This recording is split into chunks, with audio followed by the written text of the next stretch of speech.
akan mulai ibadah kita pagi hari ini, kita bersyukur kalau kita masih diberi kesempatan untuk bisa memuji, menyembah, meninggikan Tuhan. Karena kita mempunyai Allah yang benar. Amin. Sebelumnya saya mau tanya, benar kita mempunyai Allah yang benar? Siapa namanya? Siapa namanya? Siapa namanya? Yesus. Amin. Mari kita angkat satu pujian. Tuhan yang benar. Kita mau angkat hati kita mau angkat pujian. Karena dialah gunung batu, dialah kota benteng, dialah keselamatan kita. Karena itu kita tidak perlu takut, kita tidak perlu ragu. Karena Tuhan yang senantiasa menjamin hidup kita. Kau gunung batuku dan kau kota bentengku, tak akan ku ragu. Kau menjamin hidupku. Kau keselamatanku dan kau yang membelaku, tak akan ku takut. Kuasamu di dalamku, walau badai menerpa di dalam hidupku ini. Namun tanganmu Tuhan melangkahku tinggi. Kau Tuhan yang benar, tak pernah tinggalkan. Dahulu sekarang selamanya, janjimu tak berubah. Kau Alfa dan Omega, awal dan akhir. Semesta alam memuja Engkau Tuhan yang benar. Saya undang semuanya, kita mau bangkit berdiri.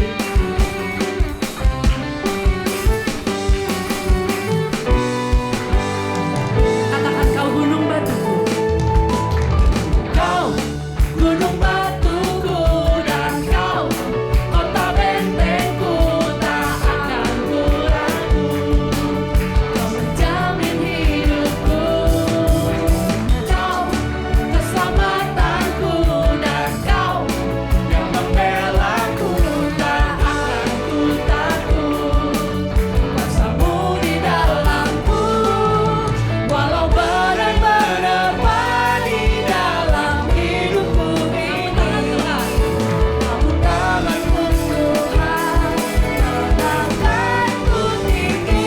Kau Tuhan yang benar, tak pernah tinggalkan. Dahulu sekarang selamanya, janjimu tak berubah. Kau Alfa dan Omega, awal dan akhir. Semesta alam memuja Engkau Tuhan yang benar. Kau Tuhan yang benar, tak pernah tinggalkan. Dahulu sekarang selamanya, janjimu tak berubah. Kau Alfa dan Omega, awal dan akhir. Semesta alam memuja Engkau Tuhan yang benar. Semesta alam memuja, semesta alam memuja, semesta alam memuja Engkau Tuhan yang benar.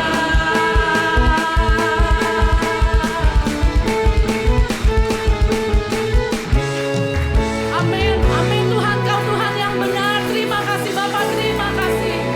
Haleluya, haleluya, bagi anak domba. Haleluya, haleluya, darahnya menemukan setiap lidah, suku, bangsa, semua makhluk dan pulau. Berikan glory, berikan hormat, beri pujian bagi anak domba. Haleluya, haleluya, bagi anak domba. Haleluya, haleluya, darahnya menemukan setiap lidah, suku, bangsa, semua makhluk dan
biasa seperti Engkau. Dan pagi hari ini kalau kami berkumpul di tempat ini Tuhan, satu kerinduan kami, karena kami rindu memuji menyembah Engkau, karena kami rindu bertemu dengan pribadi-Mu di tempat ini. Karena mari Tuhan urapi ibadah ini dari awal, pertengahan sampai akhirnya. Terima kasih Bapak, terima kasih. Dan saat ini kami mau sama-sama berdiri di atas firman Tuhan. Kami mau mematahkan, menghancurkan siapa pekerjaan kuasa kegelapan yang berusaha ingin mencuri damai sejahtera Tuhan, yang berusaha ingin mencuri sukacita Tuhan, yang berusaha ingin mengganggu jalannya ibadah pada hari ini. Kami patahkan, kami hancurkan semuanya hanya di dalam nama Tuhan Yesus Kristus. Terima kasih Bapak, terima kasih. Kami siap Tuhan, kami siap untuk memuji menyembah Tuhan, dan kami siap untuk diberkati, untuk menjadi berkat bagi banyak orang. Terima kasih hanya dalam nama Tuhan Yesus Kristus. Kami sudah berdoa dan mengucap syukur. Haleluya, amin. Silakan duduk. Biarlah Tuhan boleh senantiasa menjadi kekuatan kita. Sekalipun beribu rebah di kiriku, pelaksa rebah di kiri dan di kananku, tapi kita percaya Tuhan senantiasa beserta dengan kita.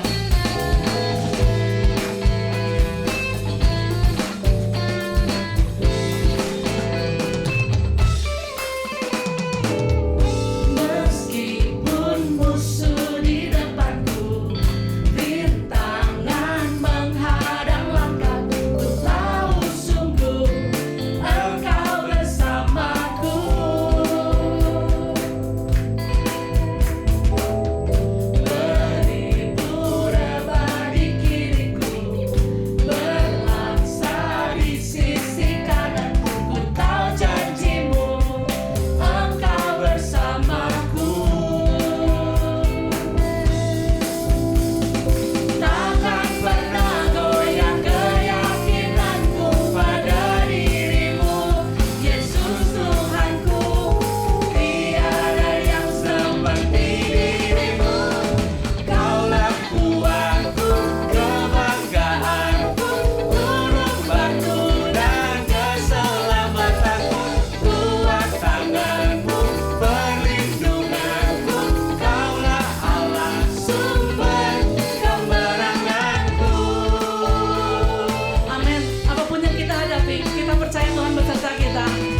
mengaku bahwa Yesus Kristus adalah Tuhan. Silakan duduk.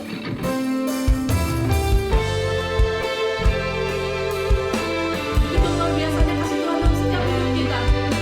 Bahkan apapun yang kita lakukan tidak akan pernah bisa membalas kasih Tuhan dalam hidup kita. Maka mari pagi hari ini bawa segenap hidup kita untuk menyembah Dia.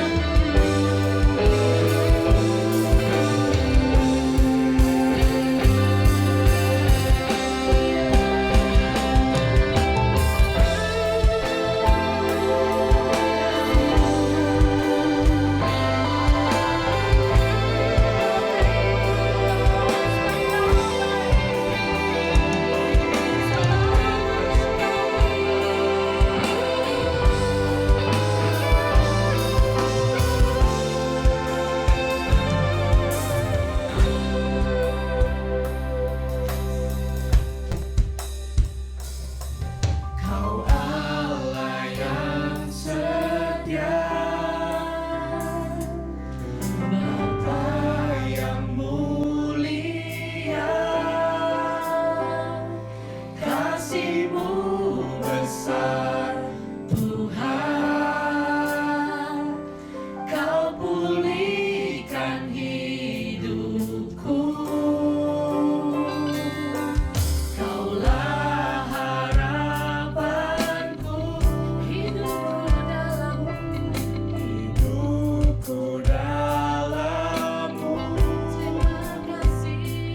Terima kasih Tuhan, Kau selamatkan hidupku. Dengan apa akan ku balas segala kebaikan-Mu? Segenap hatiku menyembah-Mu Yesus, ku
keputusanku ku tak ingkar, ku tak Dunia di belakang, salib di depan.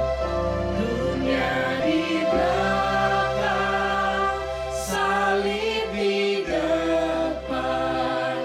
Dunia di belakang, salib di depan. Dunia di belakang, salib di depan. Ku tak ingkar, ku tak ingkar. Mengikut Yesus keputusanku, mengikut Yesus keputusanku, mengikut Yesus keputusanku, ku tak ingkar. Sama-sama kita mau bangkit berdiri. Kita angkat tangan kita kepadanya. Mengikut Yesus keputusanku. Ikut Yesus keputusanku, mengikut Yesus keputusanku, mengikut Yesus keputusanku, ku tak ingkar, ku tak ingkar. Mengikut Yesus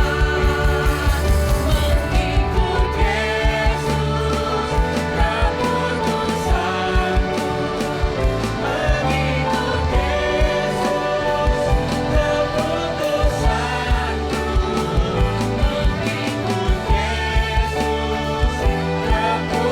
keputusanku, ku tak ingkar, ku tak ingkar, ku tak ingkar, ku tak ingkar,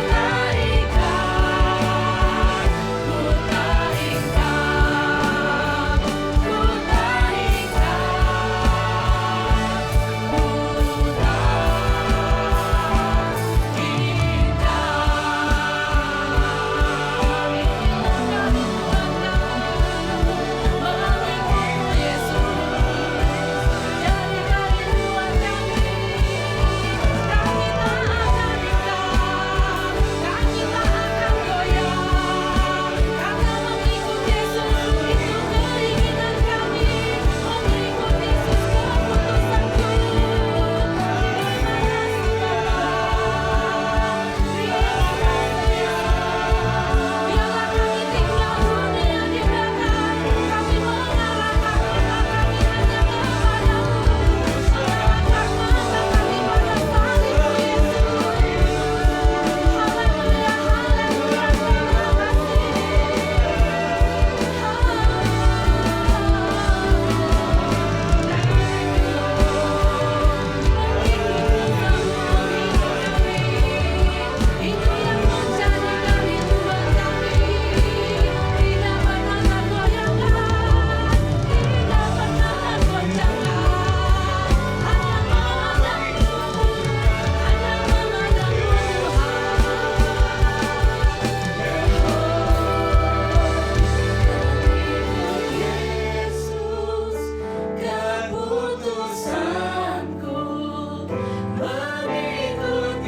Yesus keputusanku, mengikut Yesus keputusanku, mengikut Yesus keputusanku, ku tak ingkar, ku tak ingkar.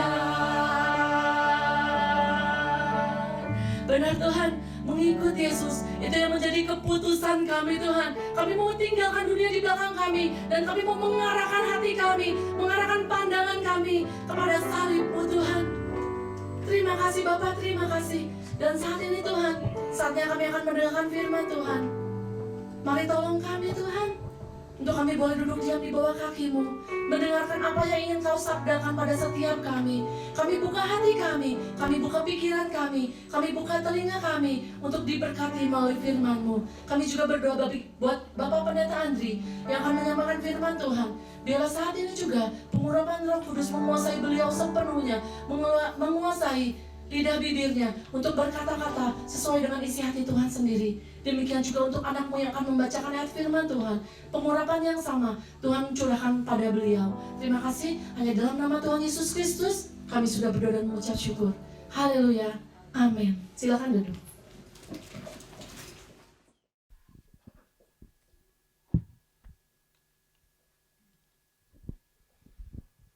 Puji Tuhan.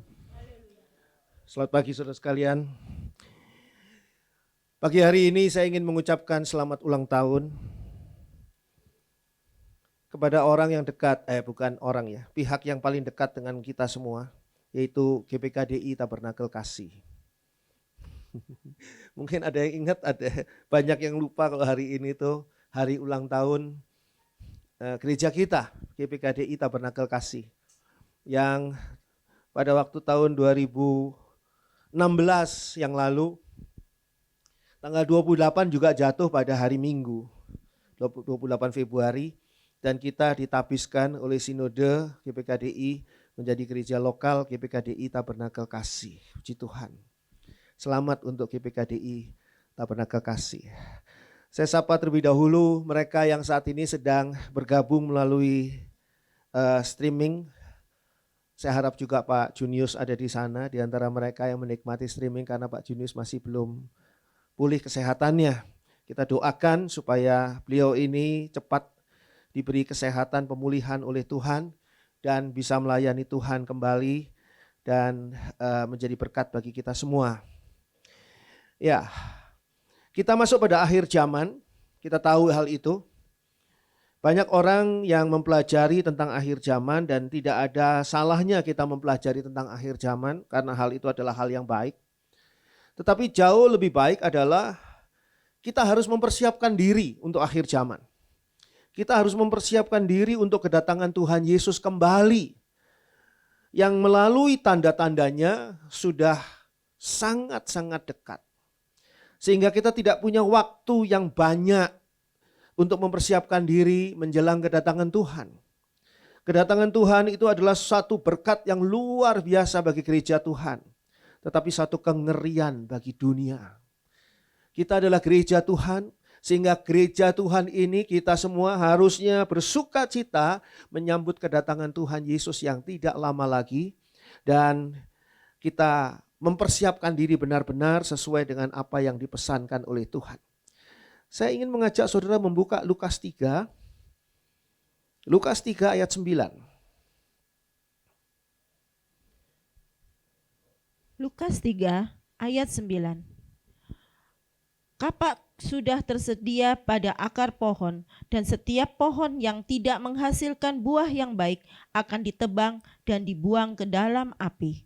Akhir zaman adalah masa menentukan apakah pohon itu akan ditebang dan dibuang ke dalam api karena tidak berbuah yang baik, atau akan dipelihara karena berbuah yang baik. Pohon ini adalah gambaran kehidupan kita manusia, kehidupan gereja Tuhan khususnya. Dan setiap pohon tidak dinilai apakah dia sudah bertumbuh atau belum. Tidak dinilai tentang tingginya pohon itu. Berapa banyak daun yang ada di dalam pohon itu. Seperti apa rimbunnya daun di sana. Tidak dinilai akan kualitas kayunya pohon itu. Tapi dinilai apakah menghasilkan buah yang baik atau tidak. Pohon ini tidak ditebang gara-gara tidak ada daunnya. Atau tidak ditebang gara-gara kayunya jelek. Tapi ditebang gara-gara tidak ada buah yang baik. Buah ini kelihatannya adalah hal yang penting.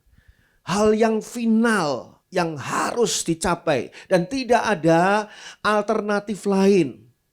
Harus menghasilkan buah. Mutlak harus berbuah. Apa sebabnya? Mari kita buka Lukas. Lukas 6 ayat 43 sampai 45. Lukas 6 ayat 43 sampai dengan 45. Karena tidak ada pohon yang baik yang menghasilkan buah yang tidak baik, dan juga tidak ada pohon yang tidak baik yang menghasilkan buah yang baik. Sebab setiap pohon dikenal pada buahnya. Karena dari semak duri orang tidak memetik buah ara, dan dari duri-duri tidak memetik buah anggur. Orang yang baik mengeluarkan barang yang baik dari perbendaharaan hatinya yang baik, dan orang yang jahat mengeluarkan barang yang jahat dari perbendaharaannya yang jahat. Karena yang diucapkan mulutnya meluap dari hatinya. Mengapa buahnya yang penting? Karena dikatakan di sini dari buahnya akan dikenali pohonnya. Karena tidak ada pohon yang baik, ayat 43, yang menghasilkan buah yang tidak baik. Dan juga tidak ada pohon yang tidak baik yang menghasilkan buah yang baik. Itu sebabnya kualitas pohon ini dinilai dari buahnya. Apakah buahnya baik atau tidak baik. Saya rasanya sudah pernah berkali-kali menceritakan kisah ini di mana ada sebuah pohon nangka di rumah saya yang saya jaga dan pelihara. Meskipun pohon nangka itu sudah tua. Dan pohon nangka itu pohon yang sudah ada di tanah itu sebelum bangunan rumah saya dibangun. Tapi ketika ada sebuah tembok yang harus lurus menabrak pohon nangka itu, sehingga pohon nangka itu harusnya ditebang karena tembok itu harus dibangun di sana. Temboknya saya ganti desainnya jadi miring. Miring. Sebab apa? Sebab pohon nangkanya mau dipertahankan. Apakah bentuknya indah pohon nangka itu? Tidak.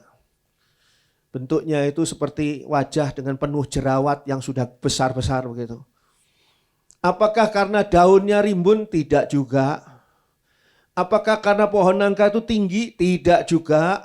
Tapi karena pohon nangka itu buah nangkanya manis sekali. Buah nangkanya istimewa. Di Bandung ini jarang ada nangka yang manis. Nangka ada yang cantik bentuknya di pasar-pasar, di toko-toko, supermarket. Tapi rasanya enggak manis. Kalau nangka, pohon nangka ini manis.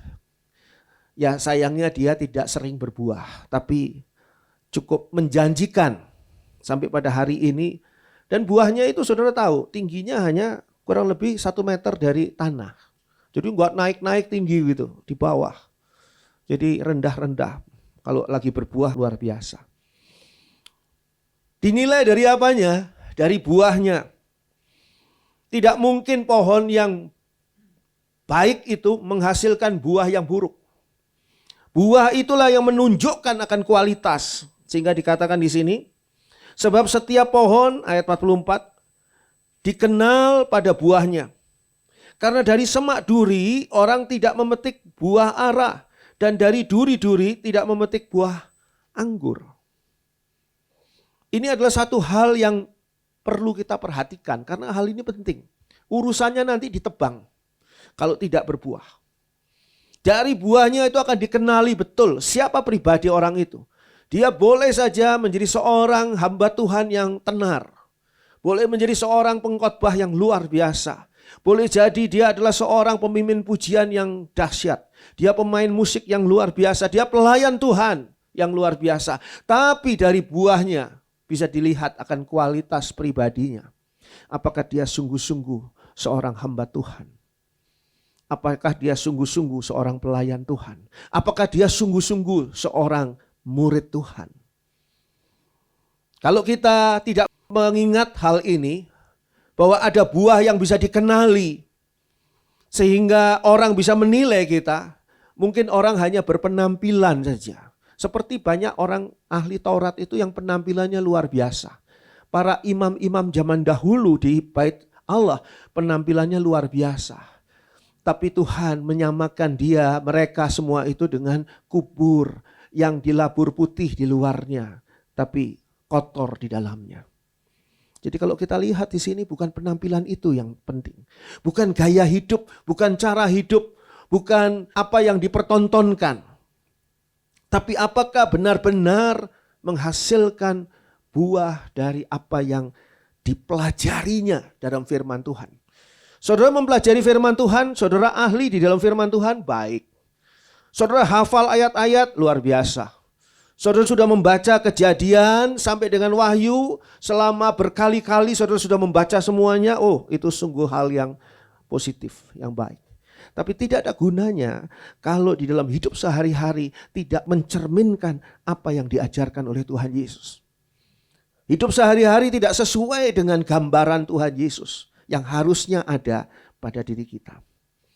Sehingga dikatakan di sana, orang yang baik mengeluarkan barang yang baik dari perbendaharaan hatinya yang baik, dan orang yang jahat mengeluarkan barang yang jahat dari perbendaharaannya yang jahat. Karena yang diucapkan mulutnya meluap dari hatinya. Hati kita itu seperti laci. Kalau saudara masukkan ke dalam laci itu ya uang, maka ketika saudara tarik laci itu kembali, isinya ya uang yang saudara keluarkan dari laci tadi. Kalau laci itu saudara isi sampah, maka ketika saudara tarik kembali, maka apa yang saudara peroleh dari laci tadi adalah sampah. Lacinya mungkin sama, tapi isinya yang beda. Saya masih ingat dulu waktu saya masih kecil, ketika saya mau sekolah, oma saya memanggil saya. Mau sekolah SD, Andri sini, dia buka lacinya. Yang jelek sekali, lacinya jelek dan bau bedaknya orang tua itu loh, yang bau bereng gitu, bedaknya orang tua. Oma saya mengeluarkan selembar, 2 lembar uang pada zaman itu ya. Zaman itu masih harganya semua serba murah, malah ada beberapa barang yang masih bisa dibeli dengan 1 rupiah gitu ya. Sekarang kan enggak. Berikan ke saya sebagai uang jajan. Saya lihat lacinya jelek, lacinya tua, jelek dan tidak menarik. Tapi di situ isinya menarik. Sedangkan ada laci-laci yang lain yang lacinya sempurna, indah, mengkilap. Tapi gak ada isinya. Bukan penampilan luarnya, isinya yang penting. Dompet saudara boleh baru, boleh rapi, boleh mengkilap dompetnya. Mereknya bahkan harganya masih nempel di situ. Boleh. Tapi ada uangnya enggak, itu yang penting. Mungkin dompet saudara cuma ya kantong kresek. Tapi uangnya banyak di kantong kresek itu. Dompet saudara enggak disimpan di kantong lagi, disimpannya di kos kaki. Jadi enggak ada yang tahu lagi. Kresek-kresek di sana. Yang penting isinya. Orang tidak dilihat dari penampilannya. Tidak dilihat dari pohonnya. Yang dilihat itu buahnya. Oleh sebab itu dikatakan di sini, karena yang diucapkan mulutnya meluap dari hatinya. Kalau saudara pikiran dan hati saudara isi terus dengan firman Tuhan, maka apa yang keluar dari mulut saudara? Tidak ada makian, tapi yang ada adalah nasihat, berita firman Tuhan yang menyejukkan dan membangun orang. Matius 12 ayat 33.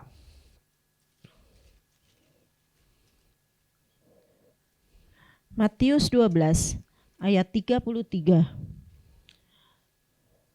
Jikalau suatu pohon kamu katakan baik, maka baik pula buahnya. Jikalau suatu pohon kamu katakan tidak baik, maka tidak baik pula buahnya. Sebab dari buahnya pohon itu dikenal. Dari buahnya pohon itu dikenal. Sehingga pohon itu dikatakan baik atau tidak baik tergantung buahnya. Kalau pohon itu dikatakan baik walaupun saat itu dia belum berbuah. Ini pohon yang baik ini. Belum berbuah saat itu. Saat itu pohon nangka saya belum berbuah. Tapi saya tahu ini pohon nangka ini buahnya manis sekali.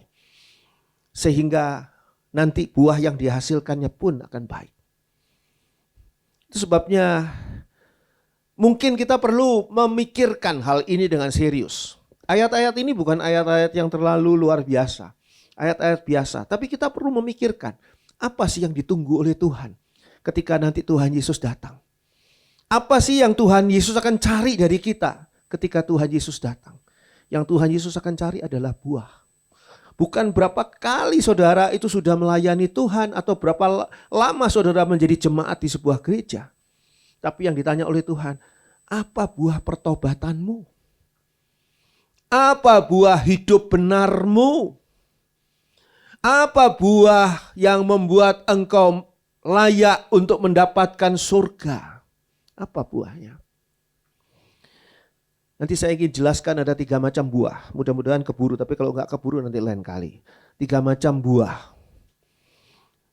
Yaitu kalau kita bicara tabernakel, buah di halaman, buah di ruang kudus, dan buah di ruang maha kudus. Nanti ya. Tapi yang diminta itu oleh Tuhan buahnya.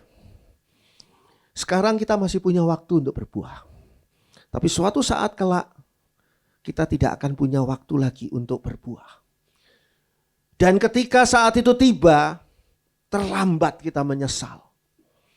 Kita harus sadar. Firman Tuhan ingatkan, hati-hati. Yang Tuhan cari adalah buahnya. Sudahkah engkau berbuah? Ada sebuah perumpamaan yang sangat indah pada Lukas 13. Perumpamaannya sangat indah di sana. Saya ingin jelaskan perumpamaan ini yang luar biasa tentang pohon ara. Lukas 13 ayat 6 sampai dengan ayat 9. Lukas 13 ayat 6 sampai dengan 9.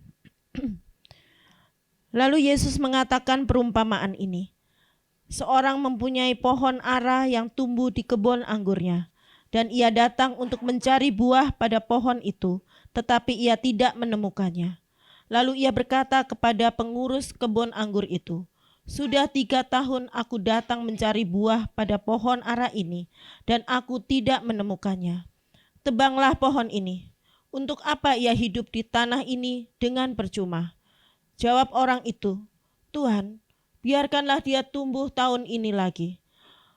Aku akan mencangkul tanah sekelilingnya dan memberi pupuk kepadanya. Mungkin tahun depan ia berbuah. Jika tidak, tebanglah dia." Situasi yang aneh. Apa sebabnya? Karena pohon ara ini ada dikatakan di sana, pohon ara yang tumbuh di kebun anggur. Lalu Yesus mengatakan perumpamaan ini, seorang mempunyai pohon ara yang tumbuh di kebun anggurnya. Jadi ada daerah di sana, tanah di sana yang harusnya ditanami anggur, tapi sekarang ada pohon aranya sehingga tidak bisa ditanami anggur. Tapi nggak apa-apalah kalau pohon ara itu memberikan buah. Dan ia datang untuk mencari buah pada pohon itu, tetapi ia tidak menemukannya.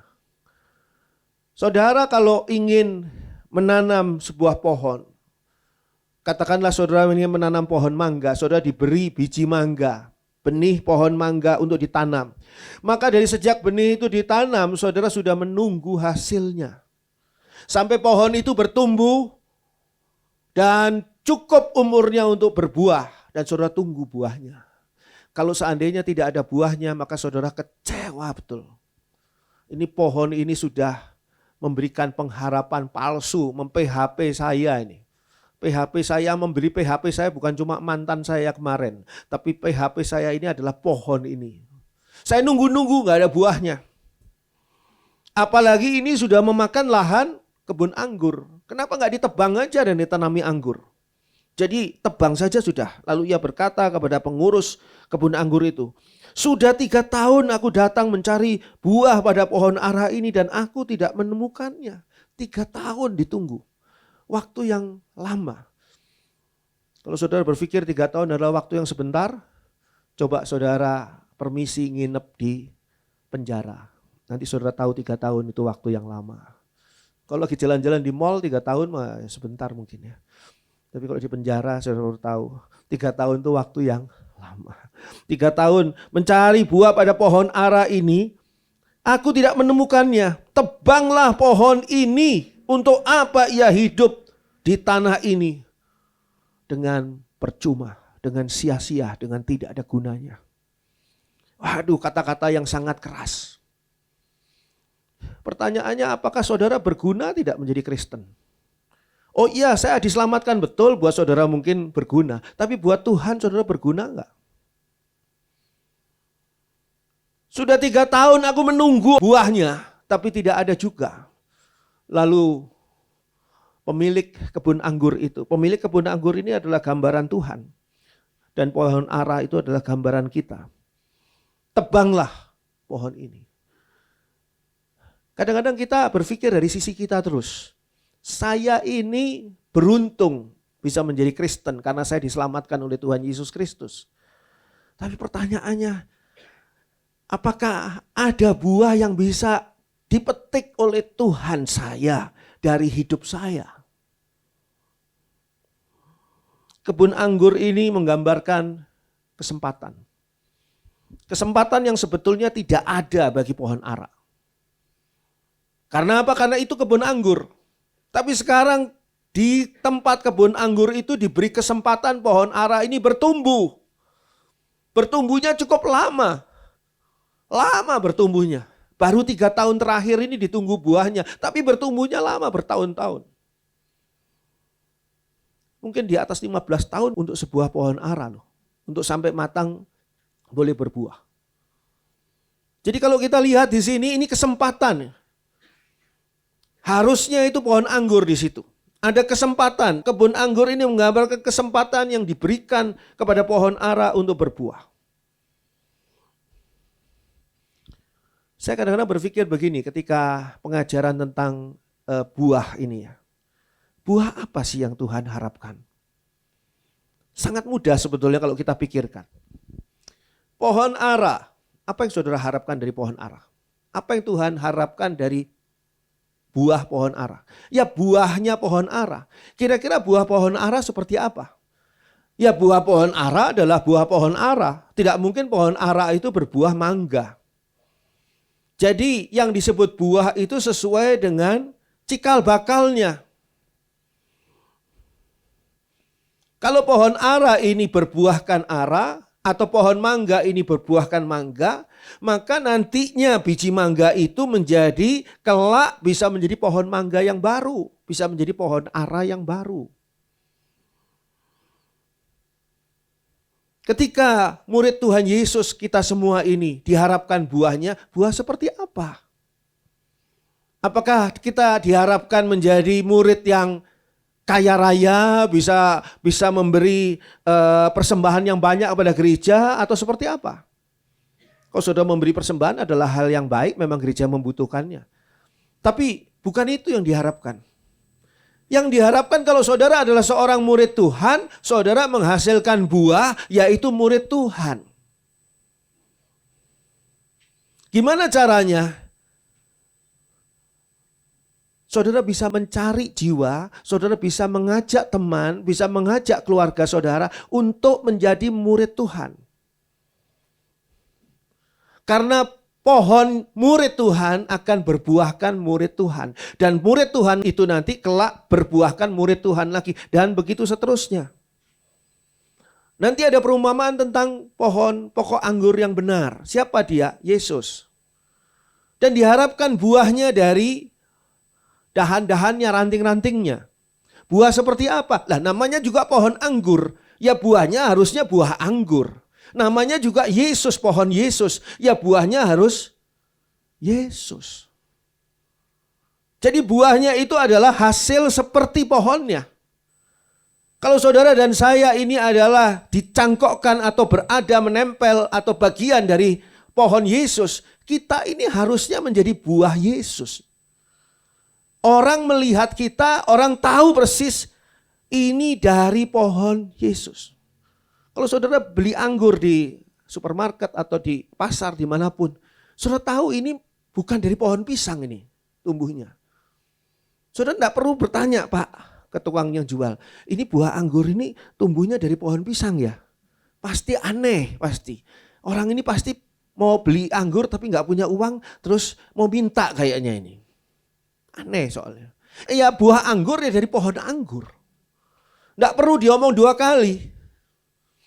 Apakah sekarang orang melihat kita ini sebagai buah Yesus? Apakah orang mengenali kita? Oh ini buah Yesus ini. Dari mana? Dari pohon Yesus. Udah pasti, udah gak mungkin dari yang lain. Dikatakan di sini, lalu Yesus mengatakan perumpamaan ini ayat 6. Seorang mempunyai pohon ara yang tumbuh di kebun anggur dan ia datang untuk mencari buah pada pohon itu. Tetapi ia tidak menemukannya. Ada waktunya di mana Tuhan menagih buah. Dari saudara dan saya. Saudara masih ingat perumpamaan ketika seorang tuan mau pergi ke tempat lain. Dan dia memanggil hamba-hambanya. Yang seorang dipercayakan 5 talenta, yang seorang 2 talenta, yang seorang 1 talenta. Setelah lama kemudian tuannya ini kembali. Untuk apa? Untuk meminta pertanggungan jawab dari 5 talenta, 2 talenta, dan 1 talenta. Makin banyak yang diberikan talentanya kepada orang tadi, semakin besar pengharapan dari Tuhan ini memperoleh pertanggungan jawab itu. Ada waktunya di mana Tuhan menagih buah. Ada waktunya Tuhan ini menagih mana tanggung jawabmu. Sehingga kalau kita melihat pada peristiwa ini, betul sekali pemilik kebun anggur itu sangat kecewa ketika diketahuinya bahwa pohon ara ini tidak berbuah. Ayat 7 mengatakan, lalu ia berkata kepada pengurus kebun anggur itu, sudah 3 tahun aku datang mencari buah pada pohon ara ini, dan aku tidak menemukannya. Tebanglah pohon ini, untuk apa ia hidup di tanah ini dengan percuma. Sudah 3 tahun dia ke gereja. Sudah 3 tahun dia bertobat dan ke gereja. Belum ada buah satupun yang dihasilkannya. Sudah 13 tahun dia ke gereja. Belum ada buahnya. Sudah 30 tahun dia ke gereja dan belum ada buahnya. Kalau saudara murid Kristus, kalau saudara umat Kristus, buahnya itu apa? Ya murid Kristus lagi, ya umat Kristus lagi. Saya mengucap syukur ada beberapa orang yang saya bimbing. Tadinya mereka itu biasa-biasa saja, seorang sekuler, begitu kerjaan sekuler. Karena saya muridkan dia, lalu dia ingin menjadi murid Kristus. Saya mengucap syukur betul. Dan bukan itu saja, bahkan dia ingin menjadi seorang hamba Tuhan. Melihat saya, dia ingin menjadi seorang hamba Tuhan. Atau di antara saudara juga ada orang-orang yang dulunya tidak bisa memberi berkat Tuhan kepada siapapun. Tapi sekarang saudara menjadi orang yang pemberi berkat. Dulu saudara orang yang selalu meminta berkat. Tapi setelah belajar firman Tuhan jadi orang yang pemberi berkat. Saya ngucap syukur. Saya ngucap syukur. Sebab saya tahu itulah buah pelayanan saya. Sekarang pertanyaannya, apakah saudara sudah berbuah? Apakah saudara sudah membawa jiwa datang kepada Tuhan Yesus? Pak Andri, saya tidak pandai mengabarkan Injil. Saya tidak pandai berkhotbah. Tidak ada yang suruh saudara berkhotbah. Tapi yang diminta oleh Tuhan di sini adalah menghasilkan buah. Apalagi kalau saudara seorang salesman, sales girl. Orang yang menjual produk, baik produk barang maupun produk jasa. Baik berupa sesuatu yang jelas hari ini, jual panci kan jelas hari ini kan. Atau jual asuransi yang belum jelas, itu masih janji. Nanti ya kalau kamu celaka, nanti kamu diganti, dibiayai. Kalau kamu kena COVID, nah ini ada asuransi khusus COVID. Dan orang ini bisa menjual produk itu begitu banyak. Sukses dia sebagai penjual. Dia mudah menceritakan tentang, wah panci ini luar biasa. Kalau dia jatuh tidak penyok, dia tidak pernah berkarat, dia mudah membersihkannya, cepat memasak dan masakan yang gak enak jadi enak di panci ini. Luar biasa. Ini panci atau sulap ini?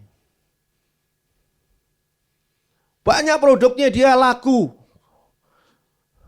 Ketika saya tanya, sudahkah kamu menghasilkan buah?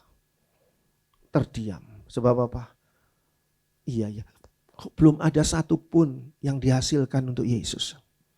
Belum ada satu orang pun yang dibawa, ditarik untuk menjadi murid Tuhan Yesus. Kan Tuhan bilang, pergilah, jadikanlah seluruh bangsa muridku.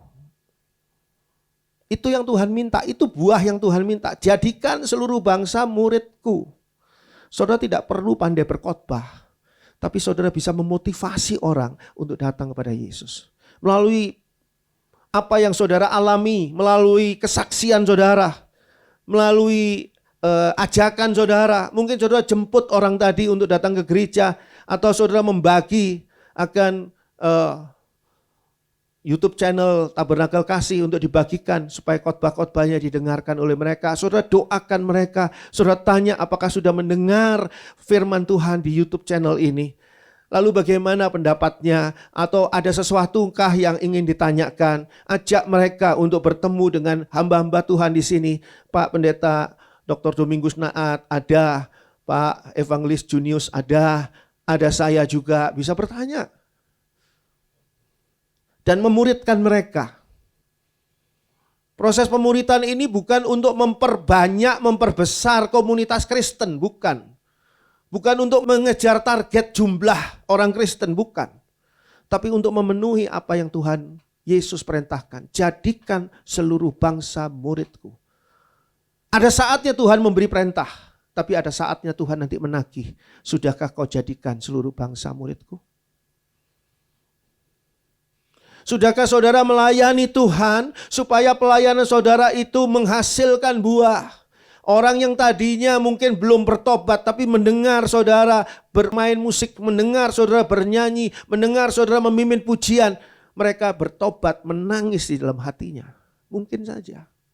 Roh Kudus bekerja melalui apa yang saudara katakan kepada teman saudara. Mungkin teman saudara ini teman akrab saudara, teman baik saudara. Pernahkah saudara kenalkan Tuhan Yesus kepada mereka? Pernah tidak?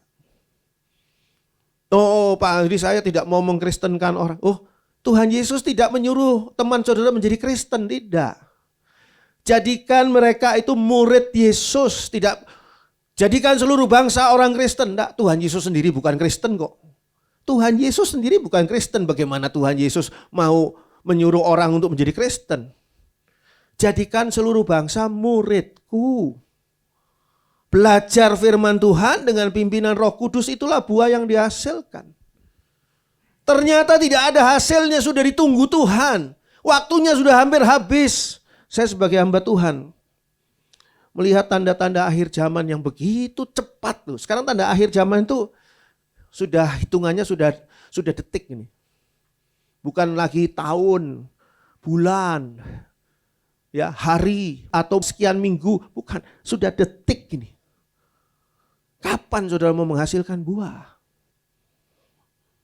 Kalau saudara lihat di gereja ini masih ada kursi yang kosong, saudara lihat di situ, itulah, di kursi itulah buah nanti yang aku akan taruh di kursi itu.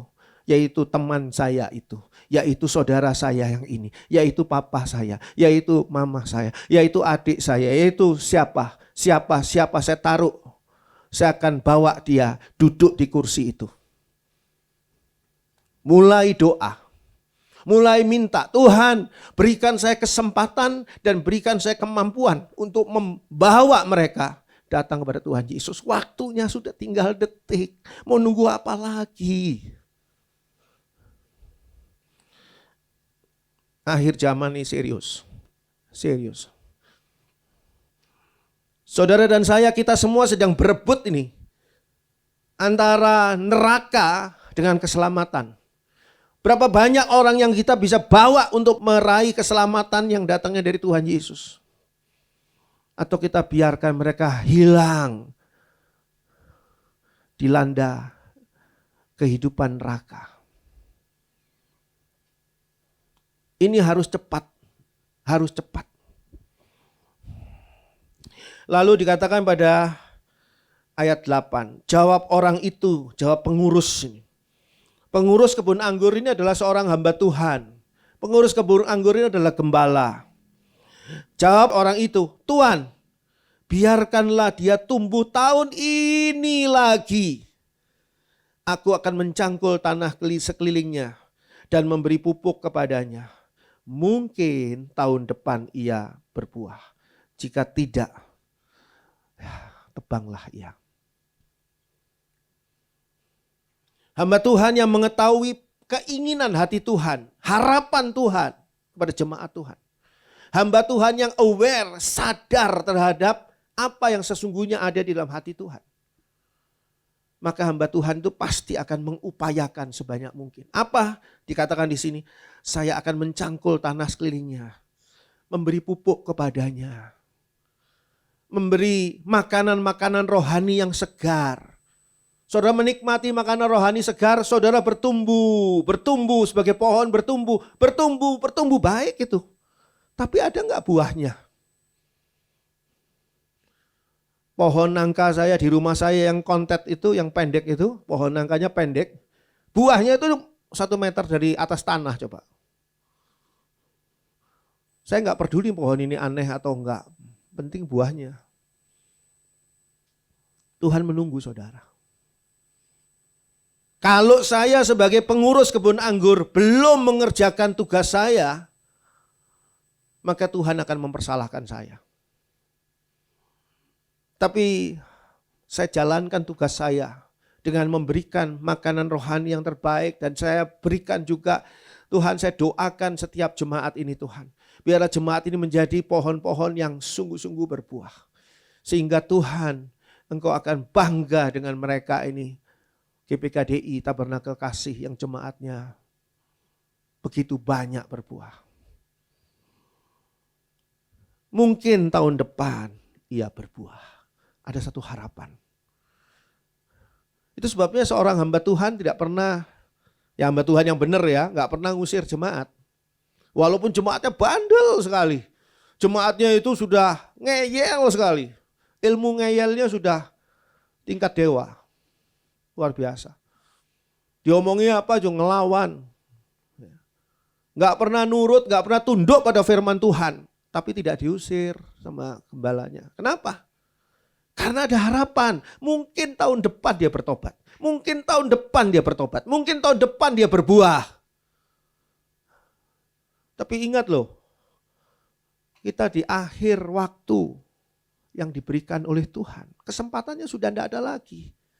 Tidak lama lagi kita harus mempertanggungjawabkan akan kehidupan kita sebagai orang Kristen. Bukan mempertanggungjawabkan dosa kita sudah diampuni Tuhan Yesus, sudah hilang. Tapi kamu sebagai Kristen kamu punya tanggung jawab loh. Ada 5 talenta yang Tuhan berikan, ada 2 talenta yang Tuhan berikan, ada 1 talenta yang Tuhan berikan. Mana pertanggung jawabmu atas talenta-talenta itu? Kami tidak melakukan apa-apa Tuhan, ini talentanya saya kubur di tanah.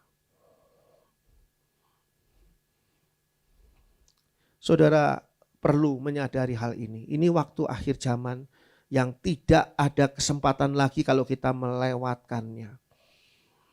Pengurus kebun anggur adalah pegawai dari pemilik kebun anggur. Yaitu hamba-hamba Tuhan yang pegawainya Tuhan. Ternyata Tuhan sudah berkali-kali melirik, mengintip, mencari buah dari pohon ara itu. Tapi tidak pernah ada. Tapi pengurus kebun anggur ini meminta tambahan waktu. Tuhan, tolong sabar. Jangan ditebang dulu pohon ara ini. Tebangnya jangan ditebang pakai virus corona Tuhan. Tebangnya bukan pakai kapak gitu, pakai virus corona, blek masuk di peti mati corona, sudah beres. Sudah hilang pohon ara tadi. Matius 21 ayat 18 dan 19. Matius 21 ayat 18 dan 19. Pada pagi-pagi hari dalam perjalanannya kembali ke kota, Yesus merasa lapar.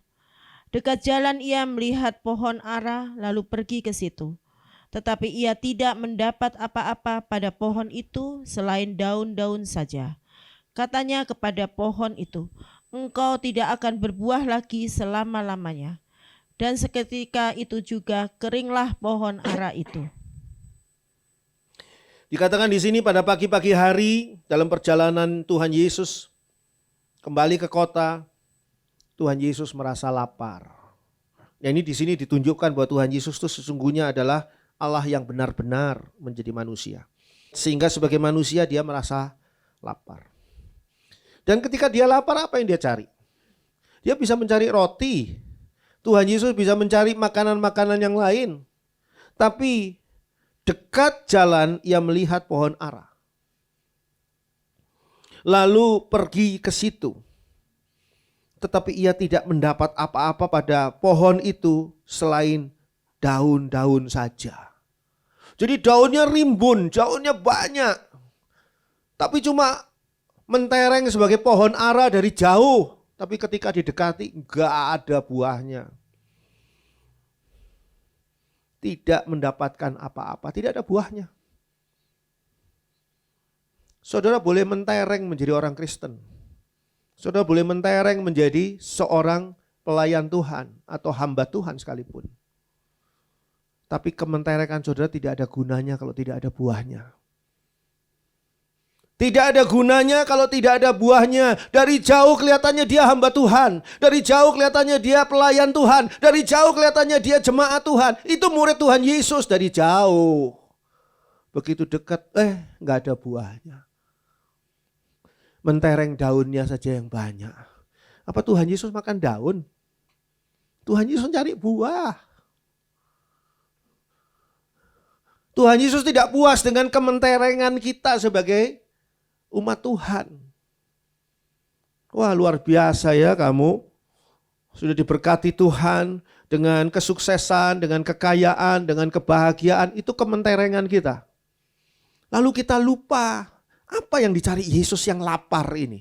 Tuhan Yesus lapar. Gambaran lapar ini adalah gambaran di mana Tuhan Yesus sangat mengharapkan buah. Jadi buah itu bukan sekedar sebagai inilah makanan penutup lah. Setelah selesai menu utamanya baru makanan penutupnya buah. Bukan begitu loh. Buah ini makanan utama. Buah ini yang dicari oleh Yesus. Saudara periksa diri saudara sendiri. Sudahkah aku menghasilkan buah? Apalagi mereka-mereka yang seringkali memberi kesaksian. Memberi kesaksiannya di mana? Di gereja. Yang menguatkan memang ke jemaat, betul. Tapi tidak ada gunanya kalau tidak ada hasilnya kesaksian tadi. Itu kementerengan seorang Kristen. Boleh-boleh saja. Boleh saja, Tuhan juga tidak menyuruh. Kenapa ya pohon ara ini kok banyak daunnya, enggak ada buahnya. Kenapa enggak pohon ara ini gundul saja, tapi buahnya banyak? Enggak juga, Tuhan Yesus enggak mengharapkan pohon ara yang gundul, enggak. Biarin mentereng pohonnya, tapi buahnya ada dong. Iya kan? Iyalah, iya dong. Ada yang senyum-senyum itu kayaknya pernah nonton di mana itu ya adegan kita. Ya, dikatakan di sini Tuhan Yesus tidak menemukan buahnya. Lalu apa? Dikatakan di sana katanya kepada pohon itu. Katanya kepada pohon itu.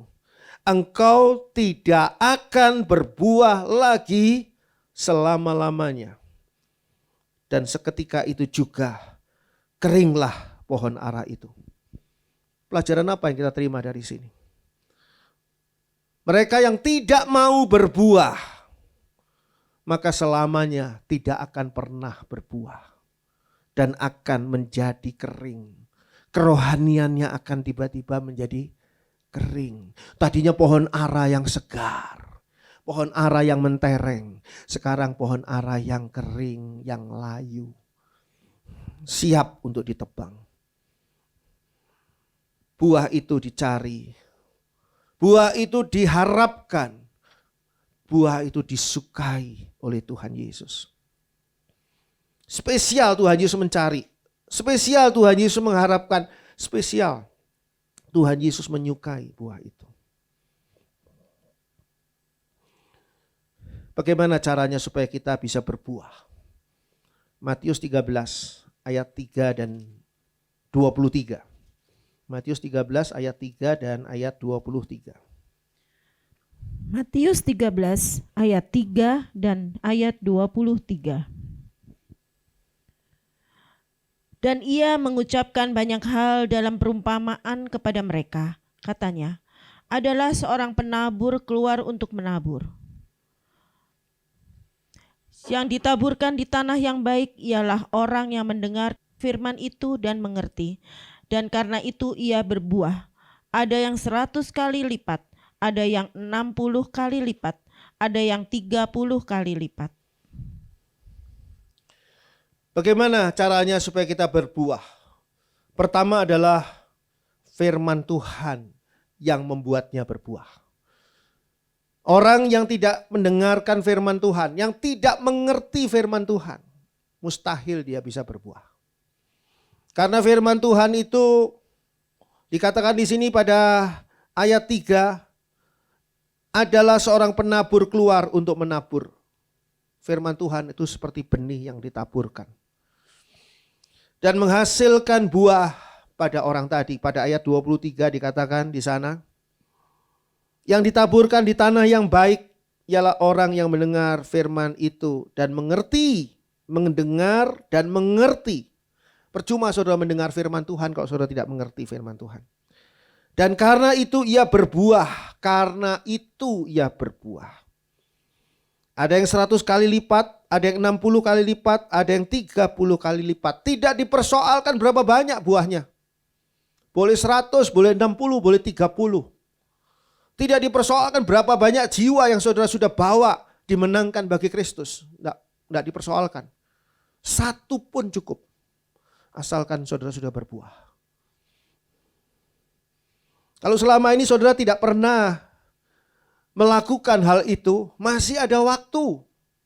Karena dikatakan, Tuhan 1 tahun lagi pengurus kebun anggur ini akan terus memberi pupuk, mencangkuli tanahnya, memberi benih-benih yang baik, memberikan segala apa yang dibutuhkan supaya berbuah. Banyaknya buah tidak menjadi hal utama dalam penilaian. Yang penting adalah berbuah.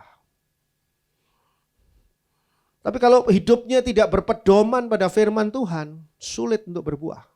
Bagaimana bisa berbuah kalau dia dalam hidupnya sehari-hari penuh dengan angkara murka, gampang marah. Dia menjadi orang yang durjana. Hati-hati. Saudara kembarnya dari durjana adalah durhaka. Menjadi anak yang durhaka kepada orang tuanya. Bagaimana dia bisa memberikan buah yang baik? Boleh jadi anak itu pandai, boleh jadi anak itu luar biasa, boleh jadi anak itu berprestasi, boleh jadi anak itu dipuji-puji orang, tapi dia tidak akan menghasilkan buah bagi Kristus. Sebab dia durhaka kepada orang tuanya. Habis papa saya begitu, om. Habis mama saya begitu, om. Papa mamamu begitu tuh bukan urusanmu. Itu urusan Tuhan. Nggak usah kamu jadi Tuhan buat mereka. Kenapa jadi kamu yang menghakimi mereka? Seringkali apa yang kita lakukan di dalam hidup kita sehari-hari menghalangi kita untuk berbuah. Bagaimana kita bisa mengajak orang untuk datang kepada Tuhan Yesus kalau mereka tidak tahu apa sih Tuhan Yesus dan apa gunanya Tuhan Yesus. Hidupmu juga tidak berubah. Mau ngajari Tuhan Yesus pada saya. Saya dan kamu sama-sama brengsek. Kamu tetap brengsek dan saya juga brengsek. Tetap sama. Buat apa kamu ngajari saya tentang Tuhan Yesus? Kadang-kadang malah melalui tingkah laku kita nama Tuhan dihujat. Tuh orang Kristen kok seperti itu ya ternyata. Orang Kristen ternyata kalau ribut sama istrinya, nempelengi istrinya, caci makinya sampai ke Pak RT yang rumahnya 10 rumah dari dia. Suaranya. Maki-makinya dari semua ya binatang yang ada di kebun binatang itu kurang komplit. Lebih komplit maki-makinya dia. Malah bisa buat belajar ilmu binatang. Karena variasinya luar biasa. Ya gimana mau mengajak orang? Gimana mau berbuah? Dikatakan di dalam firman Tuhan ini bahwa buah itu ya adalah karena firman Tuhan. Kalau hidupnya tidak berpedoman pada firman Tuhan, maka dia tidak akan berbuah. Karena apa? Ada tekanan kehidupan. Ada pengaruh kuasa kegelapan. Dikatakan pada ayat 22. Yang ditaburkan di tengah semak duri ialah orang yang mendengar firman itu, mendengar, dia ke gereja mungkin, dia ikut live streaming, dia dengarkan rekaman YouTube. Mendengar firman itu, lalu kekhawatiran dunia ini dan tipu daya kekayaan menghimpit firman itu sehingga tidak berbuah. Dapat firman Tuhan, ngerti firman Tuhan, mendapatkan firman Tuhan, tetapi apa? Tipu daya dunia ini. Tipu daya dunia ini banyak, persoalan di dunia ini begitu banyak yang membuat dia khawatir, yang membuat dia takut, yang membuat dia panik. Katanya punya Yesus, tapi kok paniknya luar biasa. Malah ketika orang Kristen ini panik, ditenangkan oleh orang yang bukan Kristen. Orang yang bukan Kristen bilang, sudah, kita menyerah saja kepada yang di atas. Yang di atas ini padahal nggak tahu siapa ini di atas ini. Malah orang Kristen ini ditenangkan.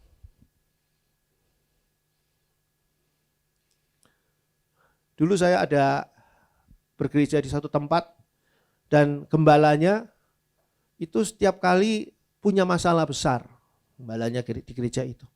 Dan gembala ini setiap kali datang ke saya, selalu saya bilang pada istri saya, wah ini gembala ini datang pasti punya masalah.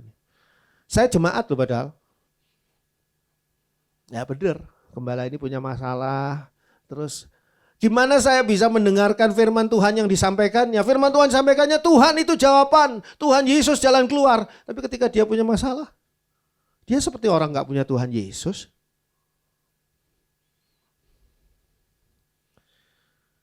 Jadi ini adalah hal yang seringkali menghalangi kita berbuah. Coba bandingkan dengan Mazmur 1 ayat 1-3.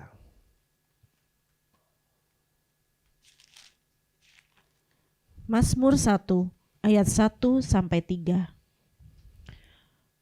Berbahagialah orang yang tidak berjalan menurut nasihat orang fasik, yang tidak berdiri di jalan orang berdosa, dan yang tidak duduk dalam kumpulan pencemooh.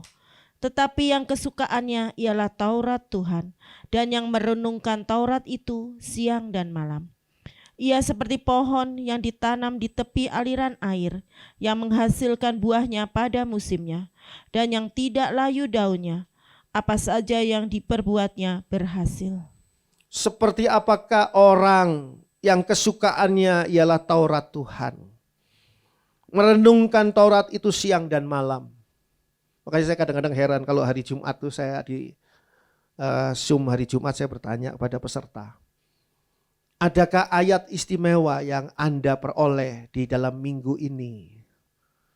Diam semua. Ada yang satu pura-pura nulis, ada yang satu pura-pura lihat apa, ada yang satu pura-pura lagi mikir, gitu. Ada yang satu malah nggak ada gambarnya sama sekali, nggak tahu dia ke kamar mandi mungkin atau lagi makan. Saya heran terus terang. Sebab kalau saudara membaca ayat firman Tuhan tiap hari, saya rasa tiap hari saudara akan kagum-kagum pada Tuhan. Sebab terlalu banyak ayat firman Tuhan yang membuat saudara merasa spesial sekali, istimewa sekali ayat firman Tuhan ini. Itu adalah orang-orang yang merenungkan Taurat ini, firman Tuhan ini siang dan malam. Merenungkan apa ya artinya dan bagaimana ya? Apakah hidup saya sudah selaras enggak dengan Taurat ini, dengan firman Tuhan ini? Sudah seberapa jauh saya sesungguhnya menjalani, bukan menghafalkan firman Tuhan, tapi menjalani firman Tuhan. Saudara mengalami perubahan-perubahan yang luar biasa nantinya. Sebab dikatakan di sini begini, ia seperti pohon yang ditanam di tepi aliran air, yang menghasilkan buahnya pada musimnya. Orang tuh paling kecewa kalau pada musimnya ternyata buahnya nggak keluar. Sekarang musimnya apa? Musimnya serikaya. Saudara cari ke pohon serikaya. Kok nggak ada buahnya ya? Kecewa berat. Kalau nggak lagi musimnya sih nggak terlalu kecewa.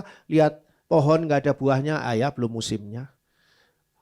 Ini buah mangga harum manis, tapi pohonnya kok nggak ada buahnya, ya belum musimnya. Tapi kalau sudah musimnya itu kecewa berat loh. Pada musimnya berbuah itu pada musimnya akan ditanya mana buahmu.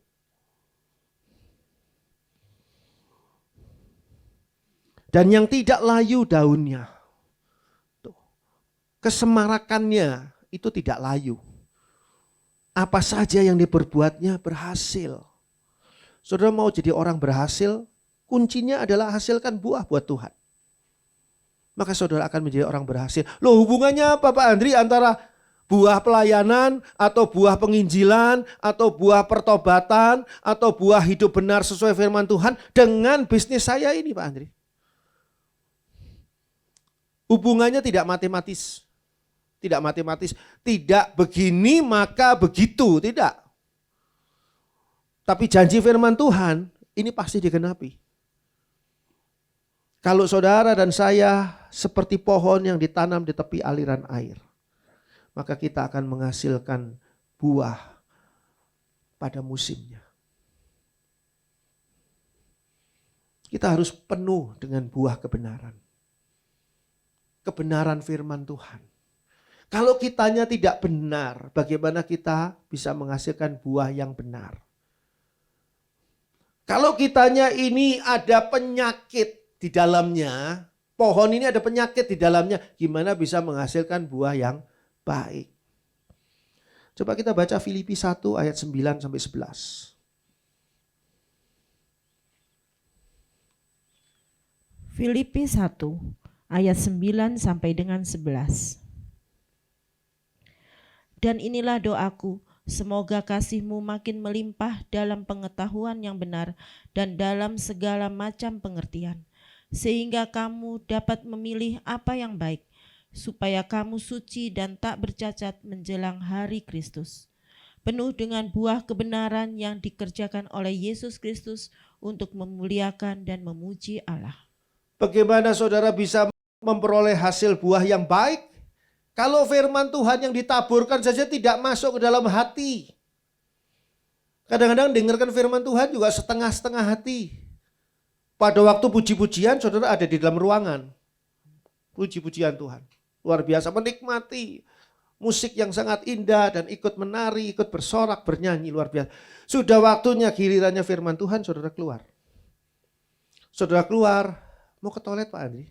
Berapa lama kamu ke toilet? Dan berapa jauh toiletnya? Jangan-jangan toiletnya ini ada di kota Cirebon. Sehingga jauh sekali gak kembali-kembali. Dan ketika kembali firman Tuhan sudah amin. Kadang-kadang sudah Bapak terima kasih. Sekarang diperjelek lagi dengan live streaming dan YouTube. Lebih setengah hati lagi orang dengarkan firman Tuhan. Pak Andri jangan seuzon Pak Andri. Oh itu bukan bahasa kita ya. Jangan menuduh yang enggak. Lu enggak menuduh, saudara koreksi sendiri aja. Orang kalau lewat Zoom aja kadang-kadang tidak seperti orang sedang berbicara dengan orang banyak. Leye-leye. Apalagi live streaming. Boro-boro didengerin. Bisa ditinggal di tengah jalan. Bisa di skip, akhirnya cuma doa berkat aja yang diterima. Di sini dikatakan pada Filipi 1 ayat 9 sampai 11 mengatakan begini, dan inilah doaku kata Rasul Paulus. Semoga kasihmu makin melimpah dalam pengetahuan yang benar dan dalam segala macam pengertian. Bagaimana dalam pengetahuan yang benar dan pengertian yang benar kalau tidak pernah dengarkan firman Tuhan dan tidak pernah hidup di dalam firman Tuhan itu? Bagaimana bisa melimpah kasihnya sehingga kamu dapat memilih apa yang baik supaya kamu suci dan tak bercacat menjelang hari Kristus. Ingat Rasul Paulus mengingatkan, menjelang hari Kristus syaratnya adalah kita tidak boleh bercacat. Apa tidak boleh bercacat? Suci. Di ayat yang lain dikatakan kita harus menjadi kudus. Kuduslah kamu karena aku ini kudus, kata Tuhan. Saudara mau menantikan Tuhan Yesus, jangan panik dan repot dengan segala sesuatu yang dikhawatirkan oleh dunia. Kita tuh harus memeriksa, apakah saya hidupnya suci? Apakah saya hidupnya kudus? Suci itu artinya bersih. Kudus itu artinya dikhususkan untuk Allah. Apakah kita sudah melakukan itu atau belum? Lalu pertanyaannya, apakah saya sudah berbuah atau belum? Penuh dengan buah kebenaran yang dikerjakan oleh Yesus Kristus untuk memuliakan dan memuji Allah. Tuhan Yesus mengerjakan buah itu. Sekarang walaupun kita menanam biji mangga dan nanti tumbuh pohon mangga dan nanti mengeluarkan buah mangga, apa yang kita lakukan? Tidak ada selain menunggu, selain mengurus supaya diberi pupuk lah, supaya semuanya serba sehat. Tapi yang menumbuhkan ini siapa? Yang menghasilkan buah siapa? Tuhan. Bagaimana kita bisa menghasilkan buah kalau Tuhan tidak diperkenankan untuk mengubah hidup kita? Mengubah akan kehidupan kita. Tidak ada seorang pun yang baik. Tidak ada seorang pun yang benar. Kita perlu diubahkan oleh Tuhan supaya menjadi orang yang benar, supaya menjadi orang yang baik, supaya menjadi orang yang berbuah baik. Kalau pohon itu baik, maka buahnya pun akan baik. Saudara dengan sendirinya tidak akan memilih teman-teman yang akan membawa saudara ke tempat yang tidak baik. Tapi saudara akan justru membawa teman-teman saudara untuk menjadi orang baik kalau saudara adalah orang yang baik. Baik atau tidak baik itu bukan versi manusia, tapi versi Allah, yaitu versi firman Tuhan. Jadilah pohon yang ditanam di tepi sungai. Puji Tuhan, amin.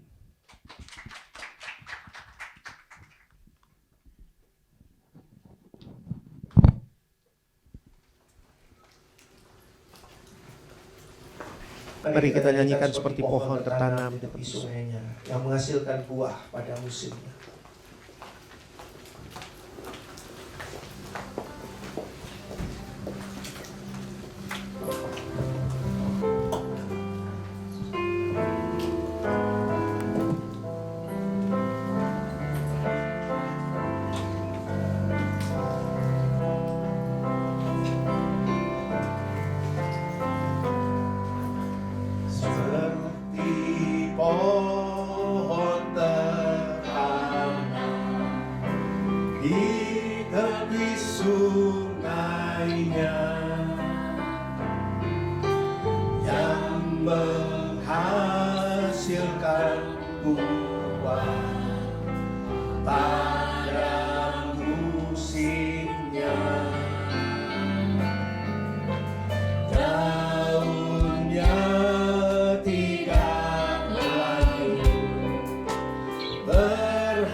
Daunnya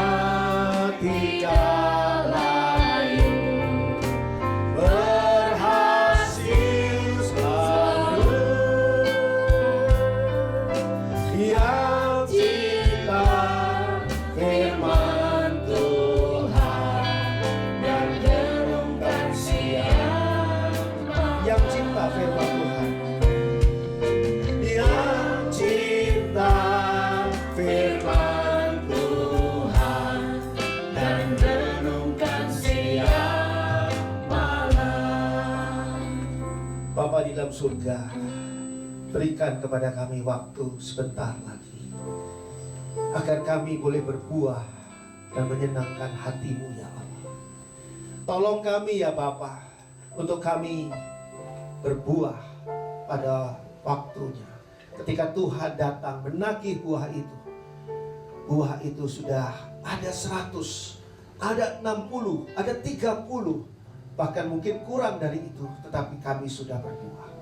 Tuhan Bapa dalam surga, kami berdoa biarlah masing-masing kami selalu segar pohon dan daunnya, sehingga kami bisa menghasilkan buah menjelang kedatangan Tuhan Yesus kembali.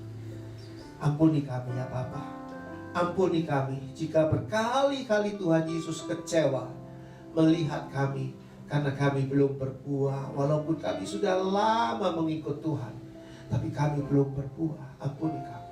Tapi mulai sekarang Tuhan, kami mau singkirkan semua ketakutan, kekhawatiran, semua rasa rendah diri yang membuat kami menjadi tidak mampu berbuah karena tekanan kuasa kegelapan dalam pikiran dan perasaan kami. Sekarang Tuhan, biarlah Engkau membuat kami berbuah dengan luar biasa dan memuaskan hati Tuhan. Terima kasih Tuhan, di dalam kasih kemurahan Allah, dalam nama Yesus Tuhan. Haleluya, amin. Puji Tuhan, silakan.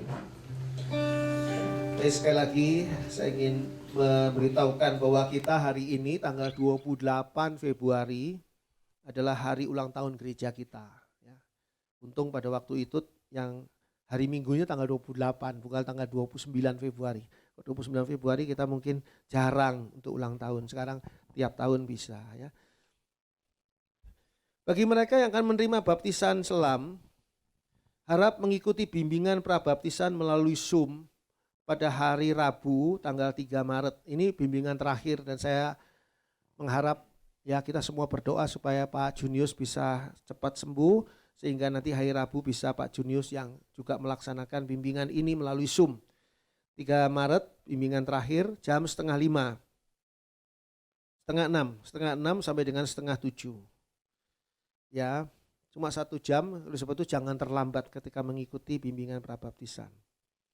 Dan baptisan akan dilaksanakan pada hari Jumat tanggal 5 Maret 2021 jam 10 pagi sampai dengan jam 11 pagi. Dan tempat baptisannya adalah di Asta Pavilion. Benar ya namanya Asta Pavilion ya. Nanti dikasih alamatnya oleh Ibu Heni nanti di WA alamatnya di daerah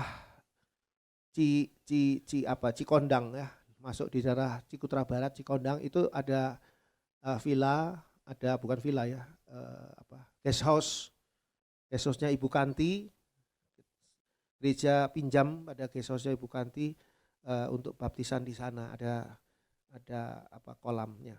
Bagi saudara yang ingin menyaksikan, ingin ikut mendoakan juga mereka yang akan dibaptis, ada 5 orang, saudara bisa mendaftarkan diri atau tanya alamatnya kepada Ibu Heni. Hadirilah persekutuan The Lantern. The Lantern dalam acara Ruang Kudus dengan tema Roh Kudus. Saya masih membawakan tentang tema Roh Kudus ini, tema yang sangat penting sebetulnya. Pada hari Sabtu tanggal 6 Maret 2021 pada jam 12 siang sampai dengan jam 2. Ini masih jam 12 siang bagi saudara yang ingin ikut, meskipun saudara bukan dari kalangan anak muda, boleh juga ikut untuk saudara bisa menambah berkat saudara melalui Ruang Kudus, acara Ruang Kudus. Ajaklah teman, saudara-saudara untuk mengikuti kebersamaannya. Persiapkan diri kita masing-masing untuk mengikuti dan mendapatkan berkat dari perjamuan kudus. pada Minggu tanggal 7 Maret 2021, minggu depan, jam 8 pagi, disertai dengan kesempatan untuk memberi persembahan persepuluhan. Perjamuan Kudus minggu depan tanggal 7 Maret. Persiapkan diri. Hadirilah persekutuan wanita GPKDI, persekutuan wanita GPKDI Tabernakel Kasih dalam acara Fun and Games dengan tema Growing Together. Pada hari Minggu tanggal 7 Maret setelah ibadah jam 10.30 di sini. Hubungi Ibu Sufi, Ibu Imelda, Ibu Lian dan Bu Heni. Ini acara gembira ini. Dan biasanya memang lihat ibu-ibu ini bergembira, kita ikut gembira. Lucu soalnya. Ya. Saudara bisa ikut serta, bisa ikut nonton. Kalau saya biasa ikut nonton. Dan saya gembira, umur saya jadi tambah panjang gitu karena lihat kegembiraan dari acara ibu-ibu ini. Ya, tetap undangan bagi saudara untuk mengikuti Zoom, memahami ayat-ayat Alkitab tiap Jumat jam 7 malam. Meeting ID-nya bisa diminta dan password-nya dari Ibu Heni. Dan anak-anak saudara jangan lupa untuk ditemani, dianjurkan, didorong, ditunggui gitu ya, untuk ikut kebaktian anak yang online melalui YouTube channel Tabernakel Kasih pada setiap hari Minggu, dan acara santai bersama melalui Zoom pada setiap Rabu jam 7 malam. Kalau saudara ikut Zoom atau ikut acara kebaktian online, saudara asal-asalan, maka anak saudara juga pasti asal-asalan. Dan saudara nggak bisa negur, kamu jangan asal-asalan. Masa kayak gini, nggak bisa. Saudara sendiri juga asal-asalan, makanya jangan asal-asalan. Kita dilihat oleh anak kita. Dan kita jadi contoh buat anak kita. Nih papa mama, lihat ikut Zoom, pakai jas, pakai dasi. Bawahnya celana pendek nggak masalah, nggak kelihatan. Yang penting jas sama dasi. Kamu juga harus gitu. Jadi belajar buat mereka untuk menghargai ya, firman Tuhan. Ya saya rasa itu saja. Tuhan memberkati kita semua. Puji Tuhan.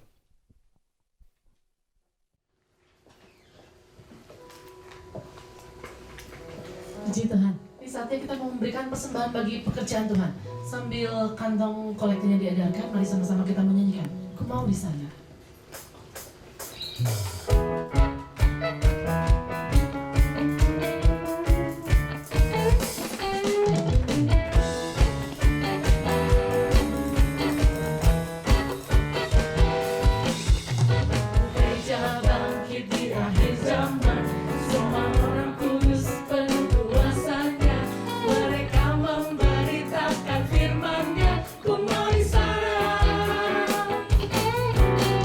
Tuhan datang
Bapa dalam surga, kami mengucap syukur untuk ibadah hari ini.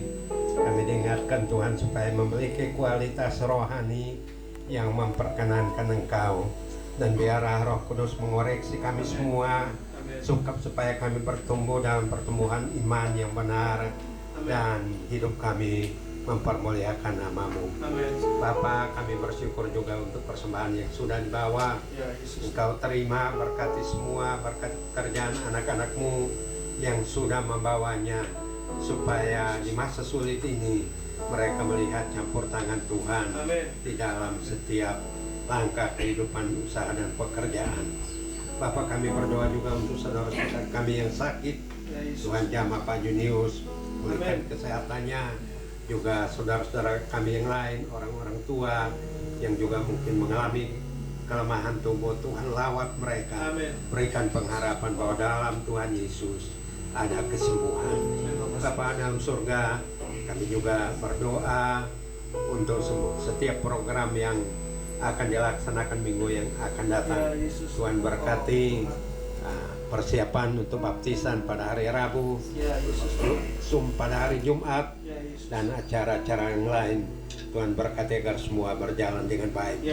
Bapak Surgawi, kami berdoa untuk pemerintah kami dalam program vaksinasi saat ini.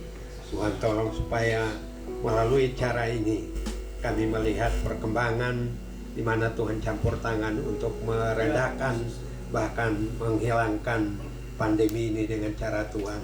Tetapi lebih daripada semuanya, biarlah pengharapan kami dalam Tuhan tidak pernah luntur.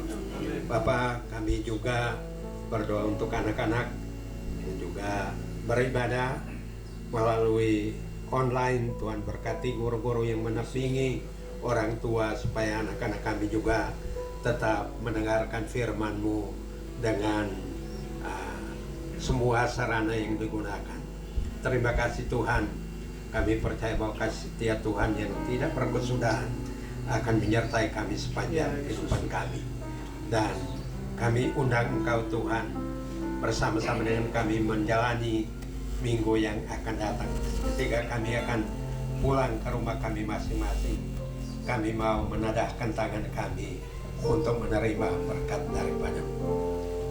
Kasih dari Allah Bapa, anugerah dalam Tuhan Yesus Kristus, dan persekutuan di dalam Allah Roh Kudus turun ke atas kita sekalian, mulai dari siang hari ini sampai Maranatha Tuhan datang kembali. Amin.